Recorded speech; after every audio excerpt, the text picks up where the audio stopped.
Hello, this is Rohit Singhal from Pavanosh Nutrition, and today we have a very special guest with us, Dr. Debashish Chanda. He is an orthopedic surgeon in CK Birla Hospital with a vast experience of 15 years now.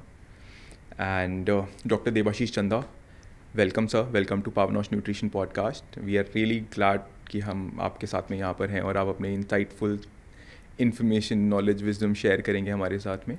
Thank you, thanks. Please बताएं sir. Generally अगर हम discussion करते हैं, कभी doctors को देखते हैं, तो लोगों के दिमाग में जो इमेज होती है डॉक्टर्स की, वो नॉर्मली होती है जो उन्होंने मूवीज़ में देखा होता है, जो भी दिखाया गया है, जिस तरह से डॉक्टर्स को पोर्ट्रे किया गया है. How different is it actually? क्योंकि रियल लाइफ डॉक्टर्स की तो मुझे नहीं लगता किसी को देखने को मिलती है. स्ट्रगल जो आप डेली लाइफ में फेस करते हो. देखो, बहुत हद तक मुझे लगता है कि बहुत सारी मूवीज़ में जो इम्प्रेशंस होते हैं या इंडियन मूवीज़ में जो इम्प्रेशंस होते हैं वो यूजुअली रियलिस्टिक लाइफ से इंस्पायर्ड ही होती हैं. ठीक है, I am not saying about doctors, it is about all the professions. जिसमें भी होता है, आप जो भी मूवी देखोगे उसमें जो कहानी होती है वो रियलिस्टिक उस पर बेस्ड होती है, बट डेफिनेटली उसमें थोड़ा बहुत मिर्च मसाला लगा के वो लोग प्रेजेंट करते हैं ताकि लोगों को अच्छी लगे. ठीक है, because no one wants to see the very bad and और वेरी क्या बोलते हैं disheartening part of the profession, चाहे हम किसी भी प्रोफेशन के बारे में मूवी बनाएं. But I think yes, a lot of movies are actually based on real life doctors as well. कभी कभी हम लोग भी, मतलब मुझे लगता है कि मैं कोरिलेट कर पाता हूँ, ऐसा नहीं कि नहीं कर पाता हूँ. इवन जो सीरीज़ होते हैं, जो इवन इंटरनेशनल सीरीज़ भी जो होती हैं, उनमें भी जो कोरिलेशन होता है, it is many times similar to the situation. Yes, there are movies या सीरीज़ ऐसे हैं जो कि रियलिस्टिक पूरा डॉक्टर के प्रोफेशन के ऊपर ही है.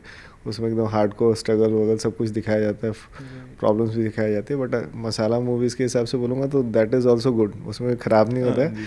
बहुत सारी मूवीज़ तो मुझे लगता है कि हाँ, डेफिनेटली इवन कुछ हद तक हम भी ऐसा कर रहे होते हैं, बट पब्लिकली बोल नहीं पा रहे होते हैं शायद. ये वन ऑफ द वो है. जैसे कि ऑर्थोपेडिक उससे अगर रिलेट करूँ तो एक कबीर सिंह मूवी है. ठीक है, सो मैंने कबीर सिंह नहीं देखी थी. व्हाट हैपेंड कि किसी पॉडकास्ट में ऐसे ही मैं गया था, वहाँ पे किसी ने मुझसे ये सवाल पूछा कि कबीर सिंह से ऑर्थोपेडिक कैसे रिलेट करता है. And to be very frank, मैंने उस पॉडकास्ट में मैंने वो मूवी नहीं देखी हुई थी. ठीक है, बट मैंने उसके बाद जाके देखी उसको. ओके. तो वो जो राउडी कैरेक्टर है, definitely yes, many of the orthopaedic surgeons are in their post graduation life they are like that. हाँ, हम लोग भी, इनफैक्ट मैं भी कुछ हद तक वैसी हरकतें कुछ की होंगी, but I think not exactly everything. Definitely yes, movie को हिट करने के लिए बहुत सारी चीज़ें ज़रूरी होती है, एग्जैक्टली ऐसा नहीं होता है. बट हाँ, डेफिनेटली वो राउडीनेस जो होता है ऑर्थोपेडिक सर्जन में मिलता है. तो हाँ, डेफिनेटली वो बॉस वाला कैरेक्टर, बॉसिज्म जो है, या ओवरली रूड, सो ये सारी चीज़ें डेफिनेटली मुझे लगता है कि हाँ, ऑर्थोपेडिक सर्जन के साथ मैच करती है. So when you say that ये ऑर्थोपेडिक सर्जन के साथ में मैच करती हैं, क्या बाकी प्रोफेशन से orthopaedic when you are studying और when you are doing your studies, when you are going to be a doctor, orthopaedics कुछ अलग होते हैं क्या बाकी प्रोफेशन? हाँ, डेफिनेटली. देखो, ऑर्थोपेडिक सर्जन जो होता है ना, एक अगर इमेज बनाऊँ कि ऐसा एक डिपार्टमेंट जिसमें कि मेल डोमिनेंस बहुत ज़्यादा हो, ठीक है, और फीमेल्स आना ही ना चाहे. ठीक है, एक प्रोफेशन मैं दोबारा से बताता हूँ, जैसे नॉन मेडिकल प्रोफेशन अगर बोलता हूँ, जैसे कारपेंटर. इन इंडिया तुम एक कारपेंटर ढूंढ के दिखा दो जो कि फीमेल हो और फीमेल वर्कर हो. इंटरनेशनली डेफिनेटली होंगी बहुत सारी, बट इंडिया में कारपेंटर जॉब जो है वो मेल डोमिनेटेड एरिया है. ठीक है, उसी तरह मेडिकल प्रोफेशन में अगर तुम ढूंढोगे speciality wise, orthopaedic is the only profession जिसमें कि मेल डोमिनेंस बहुत ज़्यादा है. ठीक है, now why I am saying carpenter, because हमारा बहुत सारा वर्क जो है वो कारपेंटर के चीज़ों के से रिलेटेड होता है. एंड ओल्ड टाइम में ये होता था कि ऑर्थोपेडिक जो सर्जरीज़ है वो समझी जाती थी कि बहुत रोबस्ट सर्जरी है, बहुत हैवी लेबर वाली सर्जरीज़ हैं जिसमें बहुत सारे हैमरिंग और बहुत मेहनत करने की ज़रूरत पड़ती है. तो it is mostly male dominated, वो मेल्स ही ये कर सकते हैं. तो उस एंगल में अगर तुम देखोगे कि ओनली मेल्स, इवन मैं अपना ही वो बोलता हूँ कि ड्यूरिंग इंटर्नशिप ऑर्थोपेडिक्स में लड़कियां जाना नहीं चाहती थी, लड़के फिर भी डेफिनेटली चले जाते थे, पोस्टिंग रोटेशन में जब आती थी लड़के चले जाते थे फोर्सफुली। हमारे टाइम में 10 से 15 दिन की पोस्टिंग होती थी, उसमें फीमेल्स यूज टू स्किप, मतलब वो किसी तरह से साइन वाइन लेके कंप्लीशन ले लेते थे, हम लोग ऑर्थोपेडिक्स में फिर भी चले जाते थे। ओनली बॉयज़ वाला जब होता है, अभी एग्जांपल के लिए देता हूँ कि अगर ओनली बॉयज़ ग्रुप होगा, देखना बहुत राउडी और हंसी मजाक जो है डिफरेंट लेवल पे हो रहा होगा, जब साथ में लड़कियाँ बैठी होती हैं तब नहीं हो रहा होता है, ठीक है। तो उस एंगल में जाओगे तो सारे के सारे एक दूसरे के जो मेल डोमिनेंस दिखे वो लिखे मैचो टाइप के बन रहे होंगे, आपस में लड़ाइयाँ भी कर रहे होंगे, झगड़े भी कर रहे होंगे, और बात करने का तरीका ही अलग होता है। The moment you are in front of coed वाले जगह पे आ जाते हो जहाँ पे लड़के लड़कियाँ या मेल फीमेल सब लोग हैं, तो वहाँ पे क्या होता है आपका टोन अपने आप लो हो जाता है। बट ऑर्थोपेडिक सर्जन क्या है, डे इन एंड आउट उसी मोड में रहते हैं हमेशा, ठीक है। एंड दैट्स वेयर मुझे लगता है कि बहुत सारे ऑर्थोपेडिक अगर देखोगे ना तो सर्जन्स में भी orthopaedic surgeons are the most dominant person in, मतलब OR अगर OT में आप देखोगे, ऑपरेशन थिएटर में देखोगे भी multiple surgeons are there, you'll see the orthopedic surgeon is definitely one of the person who is actually boss feel करेगा और वो प्रूव भी करने की कोशिश करेगा कि वो बॉस है वहाँ का, ठीक है। तो that's how we are different from others. So आपने भी ये बात बताई है तो I can now it reminds me of my time in engineering, because so I did my engineering from computers and there was a section for mechanical engineering. Again, mechanical में बहुत ही minimal girls होती हैं, तो वहाँ के जो लड़के होते थे वो पूरे कॉलेज में अलग नज़र आते थे। Now I can imagine कि जब orthopedic क्लासेस जो बच्चों ने लिया होगा वो क्या ग्रुप कैसे होता तो होगा। पूरा राउडी ग्रुप ही होता है वो पूरी तरह से। मजा है सर। हाँ, और उसमें क्या होता है कि सबसे मज़ेदार चीज़ ये होती है कि तुम्हारे टीचर्स भी उस फेज़ से गए होते हैं, ठीक है। सो दे ऑल्सो अंडरस्टैंड कि जो इनिशियल फेज़ है ना वो ऐसे ही होने वाला है, and the moment they are out of their family and with us they also behave like senior rowdies, ठीक है। So it is sort of a gang रहता है, जैसे कि ऑर्थोपेडिक डिपार्टमेंट होता है पूरी तरह से। अब जब भी आएगा तो डोमिनेटेड रहेगा हमेशा, and that's how most of the orthopaedic surgeons are known for their rudeness, ठीक है, या गुस्सा, शॉर्ट टेम्पर्ड, ठीक है, और बॉसिज्म। तो ये अगर चीज़ें पूछोगे किसी भी हॉस्पिटल में इन जनरल जाके अगर इंटरव्यू लोगे डॉक्टर्स का, तो या डॉक्टर्स के या डॉक्टर के साथ जो स्टाफ रहते हैं उन लोगों से अगर किसी से पूछोगे तो they will always point out कि ऑर्थोपेडिक वाले ये है। सही, मतलब जो इमेज आप अभी बता रहे हैं डॉक्टर्स की, मुझे लगता है कि जनरल पब्लिक कभी डॉक्टर के बारे में ना उस इमेज को सोच भी नहीं पाते होंगे। एज डॉक्टर्स हमें सबको लगता है कि मतलब एज जनरल पीपल हमें लगता है कि डॉक्टर हैं, तमीज़ वाले रहे होंगे हमेशा से, और इन्होंने वैसा सब नहीं किया होगा जो बाकी प्रोफेशन वाले लोग इंजीनियर्स या डेफिनेटली। यस मैं वही बता रहा हूँ कि जैसे आज के टाइम में बहुत से तुमने सुना होगा कि फलाना हॉस्पिटल में लड़ाई हो गई और पेशेंट ने डॉक्टर को पीट दिया, ठीक है। अगर तुम हमें पूछोगे एज ए ऑर्थोपेडिक डिपार्टमेंट तो रिवर्स हो रहा होता है हमेशा, and I have been in lot of उसमें जिसमें कि हम लोग रिवर्स डायरेक्शन में हो रहे थे, हाथ किसी ने उठा दिया तो ऑर्थोपेडिक वाले तो नहीं छोड़ने वाले, ठीक है। तो इस तरह की सिचुएशन होती थी कि हमें रोकना पड़ता था। I am talking about my home college, Guwahati medical college, it was same. मौलाना आज़ाद में भी मैंने जब काम किया it was same. So I don't feel कि कोई डिफरेंस था वहाँ पे। यूजुअली जो ऑर्थोपेडिक डॉक्टर होते हैं वहाँ पे डोमिनेट कर जाते हैं, तो इसलिए जब भी लड़ाई होती है ना तो पिटने वालों में मोस्टली फिजिशियंस और सर्जन्स वाले होते हैं, ऑर्थोपेडिक वाले पिटने में नहीं पीटने में ध्यान रखते थे। तो that's a very different scenario. So that's how I think लोगों को लगता है कि डॉक्टर्स हमेशा सबमिसिव है। हाँ, definitely in your private professions जब होता है तो पेशेंट के साथ तुम रूडली नहीं डील करते। एक टाइम हमारा भी ऐसा था जिसमें कि हम लोगों ने बहुत डिफरेंटली बिहेव किया है, ठीक है। सो आई डोंट फील कि मतलब I am missing out on that, सारे फेज से निकल के आया हूँ उसमें। But so how different is it now, because see you have lived a life जो वैसी थी जैसा आप बता रहे हो, अभी it has become all very sophisticated, तो how do you cope up with that? I would use a word polished, ठीक है। See when we were in medical colleges हम लोग रॉ ग्रेन की तरह होते हैं। The moment you go to your senior residency complete करके उसके बाद सीनियर रेसिडेंट अटेंडिंग्स जब बनना शुरू होते हैं, उसमें हम लोग धीरे धीरे पॉलिश होते रहते हैं. The moment you are consultant you are the polished product.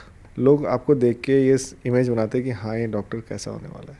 ठीक है, एग्जैक्टली. एंड लोगों के दिमाग में अब अगर वो राउडी करेक्टर आएगा तो they will not be very comfortable with that. मुझे लगता है कि सारी चीज़ों की ज़रूरत होती है, हर एक फेज़ की ज़रूरत होती है. और आज के दिन पे मैं अगर बोलूँ कि पॉलिश प्रोडक्ट क्या होता है, yes it is always smiling in front of the patient. You should be motivating to the patient. आप मोटिवेट करना चाहते हो क्योंकि पेशेंट दुखी आते हैं हमारे पास. You can not increase their pain with your way of talking, your way of explaining them.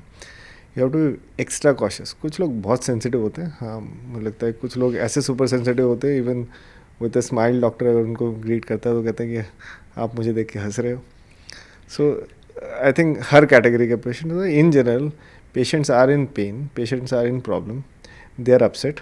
And most of the time जब हम अच्छे से बात करते हैं, प्यार से बात करते हैं, 99% या 98% लोग सेटल डाउन हो जाते हैं. वही इम्पॉर्टेंट होता है जब हम पेशेंट्स देख रहे होते हैं. And that's where your seniority comes up. जितना सीनियर होते जाओगे आप अंडरस्टैंड करोगे कि कितना आपको पेशेंट को किस तरह से बात करनी है. ठीक है, and not every patient is similar. थोड़ा सा डिफरेंट सबका टच होता है. थोड़ा सा टच डिफरेंटली किया पेशेंट खुश हो जाता है अपने आप. सो बट नाउ आजकल आप तो एक्सपीरियंस करते ही होगे, Google has become a library जहाँ पर लोग कुछ भी सर्च करते हैं. एंड आई थिंक किसी भी इंसान को कोई प्रॉब्लम होती है तो the first thing they do is go to Google. A lot of people तो try and take that treatment also from the Google only. आपके पास भी ऐसे लोग आते होंगे कि सर ये गूगल पे पढ़ा था ऐसे हो गया है, या आपने उनको कुछ बोला फिर वो बोलते होंगे कि सर गूगल पर तो ये लिखा हुआ है. देखो मुझे लगता है कि मतलब I may not be right for all doctors, but मुझे ऐसा लगता है कि there is no harm in Google. ठीक है, there is no harm in googling. बहुत सारी चीज़ें एआई के साथ, बहुत सारी चीज़ें आज के दिन पे ट्रीटेबल हो गई हैं. ठीक है, बहुत सारे चीज़ों का डायग्नोसिस इजीली हो जाता है and it is accurate. Many time it is accurate. बहुत सारे पेशेंट आके मुझे बोलते हैं मैंने ये डायग्नोसिस किया एंड आई सी कि वो डायग्नोसिस उनका कंफर्म होता है. But now understand, Google patient को एग्जामिन नहीं कर रहा है, इट इज़ ऑन सिम्टम्स. ठीक है, मैं एक एग्जांपल देता हूँ. मेरे पास एक पेशेंट आता है, कहता है मेरे पूरे अपर लिम्ब में दर्द हाथ तक आ रहा है. ठीक है, और वो हाथ के मूवमेंट में पेनफुल हो गया है. मैं कुछ भी करता हूँ पेन हो रहा है, हाथ के पूरे जॉइंट्स में पेन हो रहा है. Now these are the symptoms for cervical radiculopathy, मतलब कि सर्वाइकल स्पाइन में नर्व कंप्रेशन हो रहा है, उसके सिम्टम्स हैं. बट मैनी टाइम्स क्या होता है कि आप जब हाथ को घुमा के देखते हो तो देखते हो कंधा ही जाम पड़ा हुआ है इसका. Clinical examination is very important and I don't mind patient googling it, because दो चीज़ें उससे होती है. एक तो वो प्रोविजनल डायग्नोसिस बहुत सारे ले लेते हैं. ट्रीटमेंट ना करे, मैं बोल रहा हूँ ट्रीटमेंट ना करे, बट हाँ फर्स्ट डायग्नोसिस होता है. ठीक है, दूसरा क्या होता है, मल्टीपल डायग्नोसिस आते हैं तो कन्फ्यूजन क्रिएट हो जाता है. ठीक है, and and point of everything is cancer और डेथ. ठीक है, तो वो उसके बाद पेशेंट अपने आप आता है डॉक्टर के पास पूछने के लिए. And the moment we examine we can tell them what is the right diagnosis. Many time yes patients are right and I don't feel threatened, और मुझे ख़राब लगता है कि मेरे पेशेंट ने पहले से ही गूगल करके अपना डायग्नोसिस कर दिया तो मैं किस लिए बैठा हूँ. अरे मैं स्टैंप लगाने के बैठा हूँ ना कि तुम सही हो. तो दैट्स व्हाट इज़ नीडेड. ठीक है, you need to see, examine and then say yes it is right and then start the treatment. ठीक है, बहुत सारे डॉक्टर्स मैंने देखा है कि दे फील थ्रेटेंड अगर सेम डायग्नोसिस हो गया तो I want to change it. No, why to change? Yes, you are the right person to say yes it is right. ठीक है, नाउ आई हैव नॉलेज. मैं गूगल पढ़ के मैं उसकी प्रॉब्लम्स का बेटर सॉल्यूशन कर पाऊँगा, उसकी प्रॉब्लम्स का आंसर कर सकता हूँ. That is what is needed. ठीक है, somebody confirming yes you are right. ठीक है, हम किसी भी चीज़ पे तुम गूगल करो, I am not saying medical, there are multiple options, multiple answers comes up. Now if you have 4 answers, which one to believe? If I tell you कि इस 4 में से ये वाला सही है, so you have one verification. Now another person comes and says yes, answer 1 is the right answer. तो तुम्हें क्या कॉन्फिडेंस आ जाएगा ना, you will do the same thing. So same तरीके से मेडिकल डायग्नोसिस के लिए भी मुझे लगता है गूगल करने में कोई हार्म नहीं है. बट ट्रीटमेंट ना स्टार्ट करें, ट्रीटमेंट डॉक्टर से पूछ ले, क्योंकि चारों ट्रीटमेंट एक साथ स्टार्ट कर दिया तो हो गया काम. ठीक है. सर सम टाइम बैक आपकी इस मुझे बात से याद आया, आई मेट समबडी जिन्होंने एक सॉफ्टवेयर लॉन्च करना चाहा था जिसमें, एंड दैट पर्सन वांटेड कि मैं वो सॉफ्टवेयर डॉक्टर्स को दूं, और उसमें ये था कि आप अपने सिस्टम पर पेशेंट के सिम्टम्स डालिए and our software will tell you कि पेशेंट को क्या प्रॉब्लम है. And then that person approached a lot of doctors, and doctors ने बहुत ही ज़्यादा उसको रेजिस्टेंस दिया और बहुत ही नेगेटिवली लिया, because I think they felt threatened कि अगर पेशेंट को पता लग गया कि मैं एक सॉफ्टवेयर यूज़ कर रहा हूँ ये देखने के लिए उनको बीमारी क्या है, तो मेरी वैल्यू नहीं बचेगी. आपका कहना है कि there is nothing wrong in using such a software? नहीं, मुझे मतलब बीइंग ए सर्जन मुझे तो नहीं लगता कि एआई या कंप्लीट मतलब ऑटोमेशन आके मेरी सर्जिकल स्किल्स को हटा सकता है. मतलब आज तक के किसी भी मशीन को ले लो, किसी भी रोबोट के बारे में बात कर लो, not medical related, I am saying किसी भी चीज़ के जनरल, ठीक है, इन जनरल. जैसे कार मेकिंग मैन्युफैक्चरिंग रोबोट होते हैं, राइट, पूरी कार रोबोट से बन जाती है. But what is needed at the end is to be certified by someone and say कि हाँ ये ठीक है.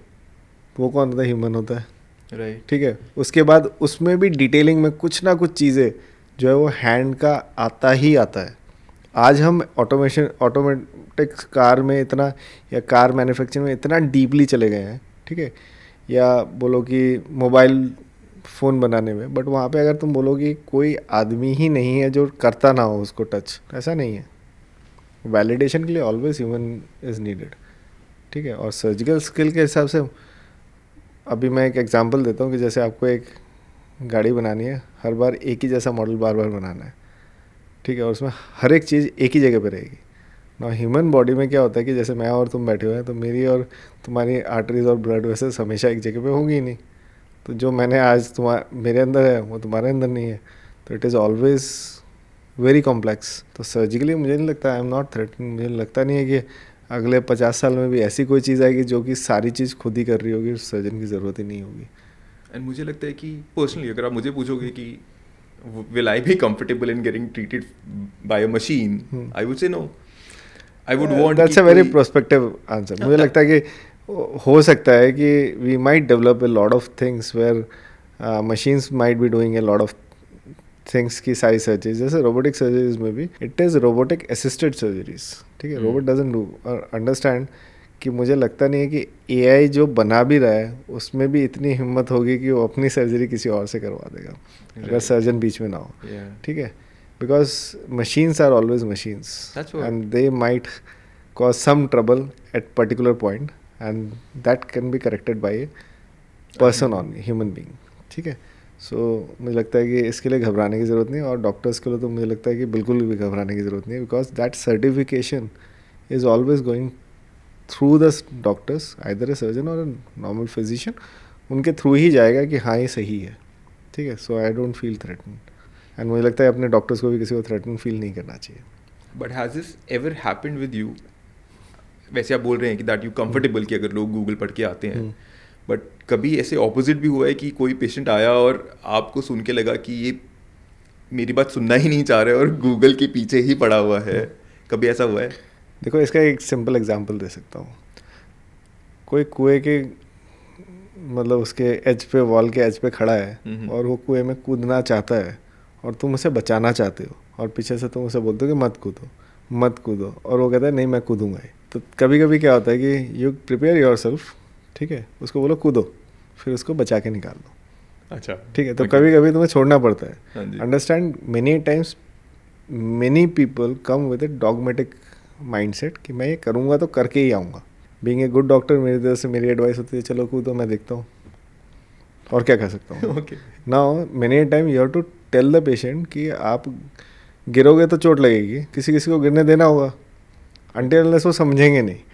एंड अब लाइफ में भी ऐसे फ्रेजेस हैं कि जैसे लर्निंग फ्रॉम ओन एक्सपीरियंसेस और अदर्स एक्सपीरियंसेस. अदर्स से भी हम सीखते हैं. अब कोई नहीं सीखा तो अपने वाले में करके सीखेगा, ठीक है. There is no harm in going for both. Many time होता है वो, मुझे लगता है कि I am the right person to help him, ठीक है. तो मैं ये नहीं सोचता हूँ कि हाँ उसने अपना ट्रीटमेंट अपने आप ही कर लिया है, ठीक है, कोई बात नहीं, ठीक नहीं होगा तो वापस आएगा, उसको ठीक कर देंगे, ठीक है. सेकंड लेवल पे चले जाते हैं, फर्स्ट लेवल वालों को छोड़ देते हैं कि जो अपने आप को ठीक कर रहा है, तो that's okay with it. And काफ़ी बार जैसा आपने बताया कि there is nothing wrong in being nice to the patient. Some doctors are nice, some doctors are rude, they have their own reasons obviously उसके लिए. बट काफ़ी बार सुनने को मिलता है कि डॉक्टर्स पेशेंट से इसलिए अटैच नहीं होते हैं because otherwise if they have this soft corner then they'll not be able to treat the person properly. Do you feel the same? ये पॉइंट आते हैं, मुझे एक मूवी का डायलॉग याद आ रहा है, वो मेरे ख्याल से मुन्ना भाई MBBS में जो प्रिंसिपल होता है ना, I think you have seen that movie. So उसमें जो उसका बॉस जो होता है, and he is exceptionally rude because he wants everything to be in perfect. Yes, now understand, teachers दो तरह के होते हैं, ठीक है. एक होता है कि स्टूडेंट को पढ़ाना है, एक होता है मुझे लगता है मेरे टीचर से मैं एक एग्जांपल दे रहा हूँ. मेरे टीचर ने बताया था there is a normal teacher and there is a guru. What is the difference between a guru is that he will guide you, ठीक है. He will be strict but he will not do the things. He will ask you some questions जिससे तुम answer खुद ही निकाल सकते हो. So understand many times you have to be very strict with the patient where you see the patient is not going to perform anything. अब आपका student दो तरह के हैं, ठीक है. एक स्टूडेंट है जो थोड़ा सा पढ़ाने से बहुत पढ़ता है, और एक है कि पीछे लगे रहना पड़ता है. ऐसे पेशेंट के लिए you have to be rude, ठीक है. You have to be very strict, ठीक है. The moment he is doing well you can relax. As a surgeon मुझे लगता है कि वो मुन्ना भाई वाले मूवी वाला बॉस बनना पड़ता है कभी कभी, ठीक है. You have to be very strict with some of the patients where they are not going to follow their post operative rehabilitation या पोस्ट ऑपरेटिव प्रोटोकॉल जो है फॉलो नहीं करने वाले. अब आपको पता है कि यार ये स्टूडेंट ने एग्ज़ाम तो दे दिया है, यहाँ पे एग्ज़ाम दे दिया है और इसे पास करना ही है टाइप्स. अब उसको घुस गया है तो उसको पास करना ही है. लाइफ में क्या है, एग्ज़ाम अगले साल दोबारा आएगा. इधर बार बार सर्जरी नहीं हो सकती, एक ही बार हो सकती है. Now you have to be very focused on that patient. You have to identify कि वो कौन सा पेशेंट है जो ये करने वाला है. तो मेरा मेन एम ये रहता है कि पेशेंट सिलेक्शन जो ये कैटेगराइजेशन है बहुत ज़रूरी है. एक जो थोड़ा सा करने से बहुत करने वाला है is a good student, and एक ऐसा है कि जिसको हाथ पकड़ के ही निकालना है, ठीक है. और एक के पीछे आपको पढ़ना है गुस्सा होकर ताकि वो करे. So that categorization is very much important and that you learn with your experiences. तो मुझे लगता है कि मुझे ख़राब नहीं लगता ये बोलने में कि आई वॉन्ट माई वो student to pass the exam with flying colours so that I am in peace that he is happy. He और शी, या लॉट ऑफ. अब मेरा जो प्रोफेशन है वो ऑर्थोपेडिक सर्जरी में रिप्लेसमेंट्स एंड प्रिजर्वेशन है. प्रिजर्वेशन यंग के लिए, मगर रिप्लेसमेंट एजेड लोगों के लिए. 90% of the aged people are demotivated because उनको लगता है कि उनकी लाइफ जो है ख़त्म हो गई है. Now at 60s Indian feel कि उनका हो गया है रिटायरमेंट. एक तो ये word I hate retirement, and it has been generated by our governments. Old days में 58-60 is retirement. The moment you stop earning, you are not a earning member of the family. That's why you are not needed. ठीक है. तो forcefully 58-60 पे retire कर देते थे. अब भाई आपका काम हो गया, आपकी कोई ज़रूरत नहीं है. What is this culture? Why do you need government jobs? You should be working in private setup. जब तक आप जिंदा हो तब तक काम करो. अगर करना चाहते हो, नहीं करना चाहते हो तो अलग बात है. करना चाहते हो करो. You should not be feeling aged. And now most of my patient 60 साल में सोचते हैं घर में बच्चों की शादी हो गई, उनके बच्चे हो गए, अब आई एम रिटायर्ड, मतलब घुटनों का क्या करूँगा, कुलों का क्या करूँगा, पेन हो रहा है तो छोड़ दो. You have to live your life, ठीक है. So they are demotivated. Now 90% of your students are going to fail. यहाँ एग्ज़ाम ऐसा है कि 90% पक्का फेल करेंगे अगर आप स्ट्रिक्ट नहीं हुए, ठीक है. सो स्कूल्स में क्या होता है कि 90% तो अच्छा करेंगे, 10% फेल करेंगे. तो स्कूल वाले कहते हैं चलो 10% फेल हो जाए. तो मेरा मोटिवेशन ऐसा है कि वो 90% ही ख़राब है, ठीक है. सबको स्ट्रिक्ट होके पीछे पढ़ के उनको ठीक करना है, सबको पास कराना है, ठीक है. And there is no scope of failing, ठीक है. Very motivating thing you said that retirement word हटाना चाहिए. नहीं चाहिए retirement word. People are talking about retirement at 40.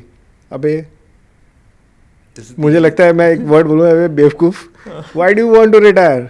You want to be doing something till the end. ठीक है, मेरे को लगता है मैं जितने दिन जीऊँ उतने एंड तक अपने काम के अलावा बाकी कुछ ना कुछ करूँ, ताकि there is a motivation for my living. ठीक है, लोग खो जाते हैं.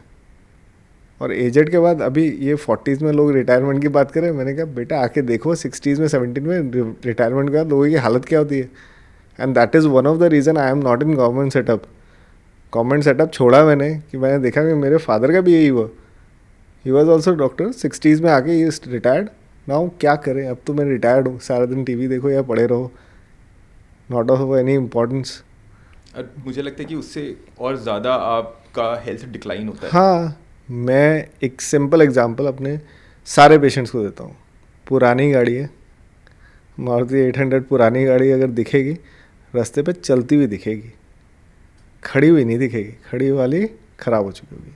And that is with our normal body. आप अगर एजेड होने के बाद भी चलते रहते हो, सारे काम करते रहते हो, यू लास्ट लॉन्ग. ठीक है, it will continue working. Super machine बना के भेजिए, वो मशीन चलती रहेगी अगर आप चलाते रहोगे उसे. ठीक है, कितने लोग फॉलो करते हैं सर? आई थिंक एक एज पे तो चलो ठीक है, जो भी अभी लोगों का माइंडसेट है, but I think young generation, कुछ लोग ऐसे हैं जो बहुत ज़्यादा ध्यान दे रहे हैं अपनी हेल्थ पर, एक्सरसाइज करते हैं. हाँ, देना चाहिए. And a lot of people because of the I think the life style, the work pressure, लोगों के टाइमिंग्स ऐसे हो गए हैं काम की कि लोगों के पास टाइम नहीं है एक्सरसाइज करने के लिए. ट्रैवल है, ऑफिस है, फैमिली है, तो आई थिंक वो सब तो बैकफुट पर चला गया है. कि देखो, मैं एक सिंपल सी बात बोलता हूँ. If there is a will there is a way. ठीक है, you want to work out, you will find time. ठीक है, time management is something like managing your job. ठीक है, तुम्हें करना है तो हो जाएगा, तुम्हें नहीं करना है तो नहीं होगा. ठीक है, सही बात है. हाँ, करना है तो हो जाएगा. मतलब मैं अपनी बिजी शेड्यूल के साथ भी बोल देता हूँ. मैं बीच में बहुत मतलब पहले जॉगिंग करता था कॉलेज टाइम में, अकेले करता था. मगर उसके बाद क्या हुआ, जैसे ही प्रोफेशन में घुसा बहुत सारी चीज़ें छूटती हुई चली गई. देन आई रियलाइज़ कि नहीं, एक्सरसाइज करनी है तो करनी है. You will find time, and if you don't think you will find time, you will not get time. ठीक है, तो आपको खुद ढूंढना पड़ेगा, उसको निकालना पड़ेगा तो निकल जाएगा. एंड फिट रहना ही मेन मुझे लगता है कि वो है कि लॉन्गेटिविटी, लंबा जीने के लिए. ठीक है, सही जीने के लिए. I won't use the word लंबा, I would say quality of life, good quality of life. So you have to do exercises, you have to keep doing your activities जो आप पसंद करते हो. ठीक है, आपको अच्छा भी लगना चाहिए वो काम. ऐसा नहीं है कि मैं मन मार के कर रहा हूँ, मन नहीं मार के भी कर रहा हूँ तो करना चाहिए उसको. विद दिस थिंग, अभी जब हम लाइफस्टाइल की बात कर रहे हैं, आई थिंक अभी बहुत ही मेजर लाइफस्टाइल डिजीज़ या प्रॉब्लम आप कह सकते हो, which is the back pain. I majorly लोगों को बैक पेन, जो शायद पहले कभी होता ही नहीं था, या ये था कि कभी महीने में एक बार किसी एक एज पे जाके होता है. अभी young people are having this, I have this problem back pain का, which may be is because of the lifestyle again. खाना पीना है, एक्सरसाइज नहीं है. सो what do you say, why is this, do you feel, हाँ, do you find a lot of patients? हाँ, मैं अभी एग्जांपल तुम्हें देता हूँ कि pre covid era to covid era and post covid era, मैं एकदम ड्रास्टिक डिफरेंस बता सकता हूँ. The amount of patient coming with back pain, neck pain, lifestyle disorder has drastically gone up. क्योंकि कोविड में लोगों ने घर से निकलना बंद कर दिया, एक्सरसाइज एक्टिविटी को छोड़ दिया, बैठे बैठे सारी चीज़ें कर रहे हैं. ठीक है, इवन अभी देखोगे तो सारे छोटे मोटे काम के लिए भी लोग कहीं जाते नहीं हैं, वो घर से ही ऑर्डर कर रहे होते हैं. Work from home is killing. Why do you need work from home? If you need work from home, वो कब सोफ़ा से work to bed to work, लोग लेटे लेटे काम कर रहे हैं तो पोस्चर ख़राब होगा. बहुत सारी प्रॉब्लम्स तो उसके कारण क्रिएट हो रही है. Exercises, if you stay inside the home, सारा दिन घर पे ही काम कर रहे हो, घर को ही ऑफिस बना रखा है, तो हो सकता है कि आप अपने एक्टिविटीज़ ही करना कम कर दो. आप ऑफिस जाने के लिए भी तो चल के जाते थे या बाहर निकलते थे, that actually is a sort of exercise. So with Covid मुझे ये समझ में आ गया, सबसे ज़्यादा जो बस्ट आउटबर्स्ट पेशेंट का फर्स्ट कोविड ख़त्म होने के बाद आया was back pain and neck pain, nothing else. And it is only because of the work from home culture. ठीक है, बट अब अनफॉर्चुनेटली कोविड कुछ चीज़ें ख़राब लाया तो अच्छे भी लाया है. तो ख़राब में ये वाली चीज़ें डेफिनेटली एडेड है. Other than this, one major issue which I hear nowadays is vitamin D deficiency. वो more or less हर इंसान को है. क्या बदल गया, मतलब जितना लोग अभी भी धूप में निकलते हैं, पहले भी निकलते थे. ऐसे नहीं है कि बिल्कुल हम ऐसी जगह पे रहते हैं जहाँ पर सूरज नहीं है या कुछ. देखो विटामिन डी के is this real? First of all, is this real? Yes. The vitamin D deficiency problem, is this real? Yes, vitamin D deficiency पहले भी था और आज भी है. पहले पता नहीं था बहुतों को, ठीक है, या पहले आउटडोर एक्टिविटीज़ थोड़ी ज़्यादा होती थी, ठीक है. से वर्क फ्रॉम होम के कारण बहुत सारे लोग बाहर निकलते ही नहीं है. मेरे पास ऐसे लोग आए हैं जो 4-4 साल तक घर से निकले नहीं, कोविड ख़त्म होने के बाद भी 2-3 साल अंदर ही रहे. ओके, ठीक है. So understand sunlight exposure definitely come हुआ है, बट अंडरस्टैंडिंग अगर मैं दिल्ली गुड़गांव की हालत लूँ आज के दिन पे, सनलाइट एक्सपोजर के सनलाइट आती क्या है पोल्यूशन के कारण, ठीक है. So vitamin D deficiency is a pandemic, ठीक है, which is least known about, and लोग उसके बारे में ज़्यादा कोई मेहनत मारते भी नहीं है. अंडरस्टैंड, आपको कोई चीज़ की डेफिशिएंसी हो और उसका सिम्टम्स सामने एकदम खुल के आ जाए, ठीक है, जैसे आयरन डेफिशिएंसी एनीमिया हो, चक्कर खाए गिर गए, ठीक है. अब ऐसा डेफिशिएंसी कुछ नहीं होता है. विटामिन सी डेफिशिएंसी हुआ, मुंह से गम ब्लीडिंग होने लग गई, ठीक है. विटामिन के डेफिशिएंसी हुई तो ब्लीडिंग डिसऑर्डर्स हो गए. विटामिन डी डेफिशिएंसी से क्या होगा, धीरे धीरे जाके हड्डियाँ नरम होंगी और बहुत सालों बाद बुढ़ापे में हड्डियाँ टूटनी शुरू होंगी, ठीक है. So now this will happen years. सो अगर आज आपको है, इसका रिपरकेशन 20-25-30 साल बाद होगा. अभी लोग स्मोक करते हैं तो उससे कैंसर होता है, वो कहेंगे अरे वो 20 साल बाद होगा, छोड़ो अभी स्मोक करते हैं, ठीक है. सो विटामिन डी का कुछ ख़राब जो हो रहा है वो 20 साल बाद, 30 साल बाद, 40 साल बाद हो रहा है, तो लोग उसको हवा में छोड़ देते हैं. मैं तो लोगों को देख चुका हूँ, वो वाकई बोलते हैं कि अरे सर मेरा क्या, पूरे ऑफिस में सबका कम आया था. दे फील प्राउड, ठीक है. अभी मैं बोलूँ कि बच्चा अगर आपको आके बोले पापा मैं तो फेल हुआ हूँ, क्लास में सारे फेल हुए हैं, तो आप क्या उसको लड्डू खिलाओगे या पीटोगे उसे पकड़ के? ऑब्वियसली है, आपको उसको रिप्रेजेंट करना है. Now I always tell my patients not to give this example because it might not be problem for you, but for her mother, उनके फादर के कारण, उनके मदर के कारण उनकी बोन टूट जा सकती है, ठीक है. And they will not understand कि रीज़न क्या हुआ. विटामिन डी डेफिशिएंसी इस पेंडेमिक सबको है. नाउ विटामिन डी का डेफिशिएंसी होने के कारण मैं बताता हूँ. नंबर 1 इज़ दिल्ली गुड़गांव का एनवायरनमेंट, जहाँ पे कि आपकी यूवी रेज आती है नहीं है और इंफ्रारेड रेज आती है. यूवी रेज जो है स्किन में विटामिन डी सिंथेसिस करती है. अगर वो स्किन में पड़ेंगी सूरज से, विटामिन डी अपने आप बनेगा, ओके, ठीक है, बॉडी में. नाउ यूवी रेज आने के लिए क्लियर स्काई होना होता है, नहीं होता है. सो हमारा पॉल्यूटेड एनवायरनमेंट है, हीट आती है, ठीक है. इंफ्रारेड बहुत आता है, गर्मी बहुत लगती है. लोग गर्मी में बाहर निकलते हैं, कहते हैं हम तो सारा दिन धूप में थे. नहीं होगा. अर्ली मॉर्निंग के तिरछी किरणों में सबसे ज़्यादा यूवी लाइट होती है, तो 7 to 9, 11 के बीच में आपको सबसे ज़्यादा यूवी लाइट मिलेगी, और नॉन पॉल्यूटेड एनवायरनमेंट में. नेक्स्ट इज़ हमारी स्किन डार्क कलर्ड है इंडियंस में, ठीक है. तो डार्क कलर में मेलानिन होता है. Melanin is actually protector from UV light.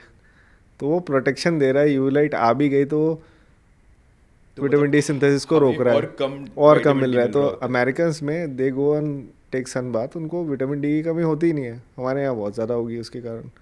Second, अगर आपने नोटिस किया होगा हम कितने कलरफुल ड्रेसेस पहनते हैं. एग्जाम्पल के लिए मेट्रो में खड़े हो जाए ना, देखना लेडीज़ सेक्शन और जेंट सेक्शन होगा तो एकदम दूर से दिखेगा ऑपोजिट साइड वाला कि ये सारे मेल सेक्शन है, सारे वाइट में, और फीमेल सारी कलरफुल ड्रेसेस में. सो कलरफुल थिंग्स में यूवी रेज पेनिट्रेट नहीं कर पाती, वाइट ड्रेसेस में कर पाती है. वाइट कपड़ों के बॉडी एक्सपोजर की ज़रूरत होती है. नेक्स्ट इज़ बीचेस में जाते ही कहीं है ही नहीं, तो full body exposure Delhi Gurgaon में तो नहीं हो सकता है. तो यूवी रेज कम मिलेंगे, एब्जॉर्प्शन कम होगा, विटामिन डी कम ही बनेगा. इसके बाद भी कुछ अगर आ जाए तो ये हम लोग क्रीम्स लगाते हैं बहुत सारी बॉडी में. SPF फैक्टर होता है, देखना पहले आता था 50 है, 60 है, हमारा क्रीम अच्छा है. अभी 200, 300, 400, 500 पे पहुंच गया है. What is that? That is protection from UV rays. SPF is sun protection factor, ठीक है. जितना ज़्यादा होगा उतना यूवी रेज और नहीं आएंगी. तो विटामिन डी डेफिशिएंसी होगी इंडियंस में, ठीक है. ये जो आप बात बता रहे हैं, मुझे लगता है ये तो किसी को पता ही नहीं है कि वो किसी को नहीं पता SPF लगा रहे हैं तो उल्टा नुकसान हो रहा है. हाँ, मगर वो स्किन कैंसर से बचा रहे हैं, ठीक है. अब स्किन कैंसर कहाँ पे ज़्यादा कॉमन है? वो अमेरिका में ज़्यादा कॉमन है. मेलानिन नहीं है उनके पास, ठीक है. सो हमारे लिए नहीं है इतना ज़रूरी, बट क्या होता है कि ऐड तो ऐड होता है, राइट, ठीक है. एंड सुंदर सबको दिखना है. बोन्स तो 20 साल बाद वीक हो रही हैं, जैसे आप तो मैं बता रहे हैं. वही बता रहा हूँ. सुंदर तो आज लगना है. हाँ, तो विटामिन डी का जो है कि कोई ऐसा वो नहीं है जो इमीडिएटली दिखाई दे. Now another problem is some studies, कुछ डॉक्टर्स ने स्टडीज़ अलग अलग सेंटर्स पे किए, उन्होंने बोल दिया जी विटामिन डी तो ज़रूरी नहीं होता है. बड़े सेंटर्स में इंडिया के गवर्नमेंट हॉस्पिटल से आए रिपोर्ट्स, विटामिन डी टॉक्सिसिटी कर देता है, विटामिन डी के कारण हार्ट के ब्लॉक्स ज़्यादा हो जाते हैं. ठीक है, मतलब ठीक है, अल्टीमेटली हड्डियाँ टूटेंगी ना. मुझे लगता है कि विटामिन डी के बारे में मैं जितना भी बोलता हूँ लोग उतना कम सुनना चाहते हैं, ठीक है. Ultimately as a orthopaedic surgeon और फैटर्निटी को अगर मैं रिप्रेजेंट करूँ तो हमारे लिए नुकसान नहीं है. हड्डी टूटेगी तो इधर ही आना है, ठीक है. बट अंडरस्टैंड, मुझे लगता है कि उस मेंटल सिनेरियो से बाहर निकल के understand vitamin D is needed. How to get it? अभी आप बता रहे सनलाइट नहीं है. मुझे लगता है कि supplements are only solution? The only solution and the right way to go forward. Supplements लेना ज़रूरी है अपने लेवल को. आपको टेंशन है कि टॉक्सिक लेवल पे चले जाएगा, रेगुलर चेक कराते रहो, ठीक है. Hardly now it is very inexpensive test, you can get it done, और लेते रहो रेगुलर. लोगे नहीं तो आएगा नहीं, और दिल्ली गुड़गांव के लोगों को तो नहीं होने वाला है, ठीक है. मुझे लगता है कि उन लोगों के लिए ज़रूरी है कि विटामिन डी सप्लीमेंट लेना है. And as per my understanding, I think सिर्फ vitamin D does not work. ऐसा कुछ होता है कि हमारी बॉडी में अगर आप सिर्फ विटामिन डी ले रहे हैं supplement, it's not going to help. Yes, osteoporosis, अगर मैं नेक्स्ट टॉपिक छेड़ूँ विटामिन डी से रिलेटेड, जो मैंने बोला कि हड्डियाँ कमज़ोर होकर टूट जाती हैं. सो अंडरस्टैंडिंग कि जैसे दीमक खाई लकड़ी होती है, वैसा अगर हमारी बोन्स हो गई हैं, हॉलो हो गई है, ठीक है, नॉर्मल वुड की तरह बोन्स होने चाहिए, वैसे दीमक खाई लकड़ी जैसा बोन्स अगर हो गई है, खोखली हो गई है, तो टूट सकती है. तो vitamin D is not the only thing which is going to help. Vitamin D calcium absorption कराता है और बोन तक पहुंचाता है. नाउ कैल्शियम इंटेक डाइट में लेना ज़रूरी है. कैल्शियम को अंदर रखने के लिए, कैल्शियम इज़ लाइक एक वॉल अगर हम बना रहे हैं, उसमें ईंट है, तो कैल्शियम वर्क्स एज ईंट. नाउ सिर्फ ईंट की दीवार बनेगी तो टूट जाएगी. You need to have cement. तो वैसा सीमेंट का काम करती है प्रोटीन एंड कोलाजन. ना कोलाजन बोलते हैं तो आधे वेजिटेरियन लोग भाग जाएंगे, क्योंकि कोलाजन होता ही नहीं है प्लांट बेस में, ठीक है, it is animal base. So protein and collagen are very important to make a strong bone, और स्ट्रॉन्ग वॉल बनाने के लिए सीमेंट जितना ज़रूरी है उतना प्रोटीन डाइट ज़रूरी है. प्रोटीन कितना चाहिए होता है? जो हमारी गाइडलाइंस है, बेसिक गाइडलाइन में 0.8 to 1 ग्राम पर केजी बॉडी. 50 किलो के आदमी को 50 ग्राम प्रोटीन खाना होता है. इधर वेजिटेरियन डाइट लोगे, देखोगे उसमें 10 ग्राम प्रोटीन भी नहीं है, ठीक है, डे का. That's the biggest problem. हम विटामिन डी नहीं, विटामिन डी, कैल्शियम, प्रोटीन की बात कर रहे हैं. And the stimulation to bone कैसे होता है? जैसे ग्रेविटी असिस्टेड एक्सरसाइज बोलते हैं. अब ग्रेविटी एक्सरसाइज बोलते हैं ना, सब लोग सोचते हैं वेट ट्रेनिंग की बात करें. अरे यार, walking itself is one of the easiest way of making the bone strong. चलने से ग्रेविटी आपके काम कर रही है, आपकी बोन स्ट्रॉन्ग हो जाती है. ईजी एक्सरसाइज क्या है इसमें? कौन सा बहुत रॉकेट साइंस है? वेट ट्रेनिंग एक्सरसाइज, हाथों में पैरों में सैंड वेट्स आते हैं, बाइंडर वेट्स आते हैं, उनको बांधो, घर के काम कर लो, ठीक है. जिम जाने से वेट थोड़ी ना उठा सकते थे. There is a problem, there is a solution, there is a easy solution. लोगों को लगता है वेट ट्रेनिंग बता दिया, अब तो जिम जाना पड़ेगा. मज़े मज़े में वो लोग जिम की मेंबरशिप साल की लेते हैं, 3-4 दिन से ज़्यादा जाते नहीं हैं, ठीक है. So understanding weight training can be done inside the house as well, and this stimulates the bone to be strong. तो अब मेरे पास विटामिन डी भी हो गया, मैंने कैल्शियम डाइट भी लिया, प्रोटीन कोलाजन भी लिया, साथ में मेरी एक्टिविटीज़ भी हाई रखी है, तो बोन स्ट्रॉन्ग हो जाएगी. Sir, I think the problem is not that कि कोई करना नहीं चाहता है. द प्रॉब्लम इज़ जो आप चीज़ें बता रहे हैं वो पता ही नहीं है सर. हाँ, दिस लैक ऑफ, अभी मैं ये जो to you I realise now that there is a lack of knowledge and information regarding these things. हाँ, तो ये एकदम बेसिक है. I am not talking any high fundoo thing. It is a basic of orthopaedics which no one wants to understand. Even अरे मैं हर conference में जाता हूँ, जहाँ पे भी पेशेंट टीचिंग उसमें जाता हूँ, बोलता हूँ इन चीज़ों के बारे में, but hardly 1 or 2% they remember and they do it, because it is a continuous process and every day you have to do. मतलब फेलियर का रीज़न बताता हूँ. एक तो इतना आसान हो कि मैं सोचूं कि ये करूं भी कि नहीं करूं, करके नहीं करते हैं. जैसे मैंने डाइट के बारे में बताया तो लोग सोचते हैं कि अरे हो जाएगा, चलो ठीक है, इतना ईजी है तो अपने आप ही हो रहा होगा. ठीक है. एंड सेकेंड इज दैट इसको समझने के लिए, लोगों को समझाने के लिए हम कितना प्रचार करते हैं, बोलते कितना है, नहीं बोलते हैं. अभी मैंने इतने पेशेंट्स देखे होते हैं जो इनके फ्रैक्चर्स हुए होते हैं, ऑस्टियोपोरोसिस, और मैं हर एक को बोलता हूँ अपने घर में कम से कम बता देना कि बाकी लोगों को नहीं होना चाहिए. They don't discuss even. अपने रिलेटिव्स में डिस्कस नहीं करते. Patients are the right person to discuss and tell them कि हाँ ये हो रहा है, आपको ऑस्टियोपोरोसिस का ट्रीटमेंट करना चाहिए. ऑस्टियोपोरोसिस वर्ड तो मुझे लगता है कि लोगों के भाव ही नहीं देते लोग.